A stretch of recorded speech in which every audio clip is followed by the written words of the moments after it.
ఏపీలో స్థానిక సంస్థల ఎన్నికల నిర్వహణపై రాష్ట్ర ప్రభుత్వం కసరత్తు ముమ్మరం చేసింది. పంచాయతీరాజ్, పురపాలక శాఖల సమన్వయంతో ఎన్నికల నిర్వహణకు అవసరమైన అన్ని ఏర్పాట్లు చేపడుతున్నారు. రాష్ట్ర ఎన్నికల సంఘానికి అవసరమైన నివేదికలను వేగంగా పంపించేలా అధికారులు చర్యలు తీసుకుంటున్నారు.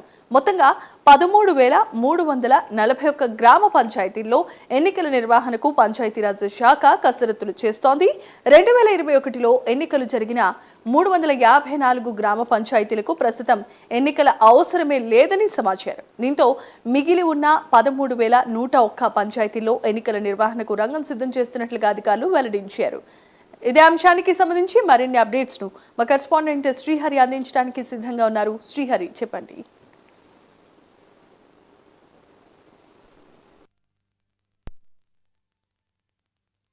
స్థానిక సంబంధించి భావిస్తుంది. అయితే ఈ నేపథ్యంలోనే ఇటీవల కాలంలో జరిగిన సర్ ప్రక్రియ ఏదైతే ఉందో సర్ ప్రక్రియ ఇప్పటికే పూర్తయిన పరిస్థితి. అయితే దీనికి సంబంధించి ఇప్పటికే అంటే ఓటర్ల జాబితా తుది జాబితా ఏదైతే ఉందో ఆ తుది జాబితాని కూడా ఈ నెలాఖరుకు అయితే విడుదల చేయనుంది. అయితే ఈ నేపథ్యంలో ప్రస్తుతం ఏదైతే అటు స్థానిక సంస్థలు అంటే మున్సిపల్ ఎన్నికలు కానీ అదేవిధంగా పంచాయతీరాజ్ ఎన్నికలు ఏవైతే ఉన్నాయో పంచాయతీలకు సంబంధించి వాటన్నిటిని కూడా నిర్వహించాలని చెప్పని రాష్ట్ర ప్రభుత్వం భావిస్తుంది. అయితే ఈ మేరకు ఏదైతే ఎన్నికల కమిషనర్ పూణే ఎవరైతే ఉన్నారో ఆయనకి విడివిడిగా అంటే అటు పంచాయతీరాజ్ కానీ అదేవిధంగా ఇటు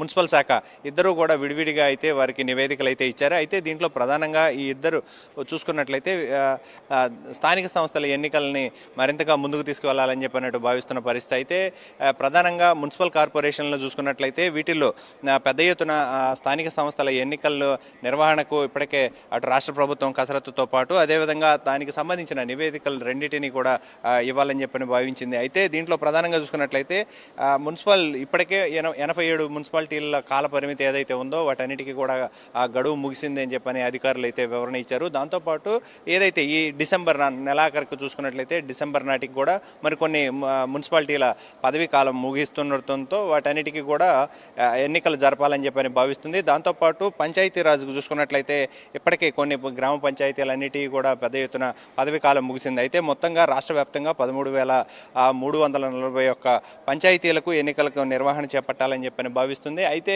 ఇట్లా ఓవరాల్గా చూసుకున్నట్లయితే అటు టీడీపీ కూటమి ప్రభుత్వం ఏదైతే ఉందో అటు టీడీపీ, బీజేపీ, జనసేన ఇంటింటికి కూటమి ప్రభుత్వం ప్రచారంలో సిద్ధంగా అంటే ఎన్నికలకు అంటే స్థానిక సంస్థల ఎన్నికలకు సిద్ధమైన పరిస్థితి. దాంతోపాటు ఇప్పటికే వైసీపీ కూడా పెద్ద ఎత్తున నియోజకవర్గాలు అదేవిధంగా జిల్లా ఇన్ఛార్జీలతో పాటు జిల్లా నేతలందరితో కూడా ఎప్పటికప్పుడు జగన్ సమీక్షలు చేపడుతున్న పరిస్థితి. దాంతోపాటు ఈ ఓవరాల్గా చూసుకున్నట్లయితే ఖచ్చితంగా స్థానిక సంస్థల ఎన్నికలకు మాత్రం అటు అధికార ప్రతిపక్ష పార్టీలు అయితే సిద్ధంగా ఉన్నట్లు మనకు అర్థమవుతుంది. అయితే ఈ నేపథ్యంలోనే వీటన్నిటికీ కూడా స్థానిక సంస్థల ఎన్నికలు త్వరలోనే ఏర్పాటు చేసి అవన్నీ నిర్వహించాలి అని చెప్పని అటు రాష్ట్ర ప్రభుత్వం కూడా భావిస్తున్న పరిస్థితి. ఈ నేపథ్యంలోనే వీటన్నిటికి సంబంధించి ఓవరాల్గా ఏ మున్సిపాలిటీల పదవీ కాలం ముగుస్తుంది, దాంతోపాటు మిగతా ఉన్న వాటి కూడా ఎప్పటిలోపు ముగుస్తుంది, ఇవన్నీ కూడా అంచనా వేసుకొని వాటన్నిటికీ తగ్గట్టుగా ఈ ఎన్నికలు అయితే నిర్వహించాలని చెప్పని అటు రాష్ట్ర ప్రభుత్వం అయితే భావిస్తుంది. జమీమా. శ్రీహరి.